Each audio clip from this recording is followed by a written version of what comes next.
Yan, breakfast time. Good morning, good morning. Yan, breakfast time. Pancake. Tapos, ham. Itlog. O, jogging alas 4 madaling araw. Tapos, laba. Yan yung buhay namin.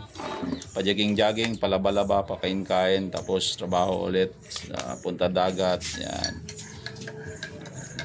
Tapos pagkagabi inom gin bilog. Kinabukasan suka, pahinga isang araw. Tapos sunod na araw jogging ulit. Yan, ligo dagat. Pag okay na yung pakiramdam, inom na naman ulit. Yan. Wow, ang sobrang pait. Yan yung busing namin, galit na galit ng isang gabi kasi oops, aksayan, sayang yan. Mahal yan eh. Pancake. Ito yung kape ko. Ito, kape. Sobrang ano ka, mapait. Ito yung tinatawag na kape barako. Kaya mag-iwas tayo sa mga chicks pag nakainom tayo kasi barako to eh. Barako coffee. Yan. Okay mga kabaklad, kain muna kami. Good morning ulit. Bye-bye.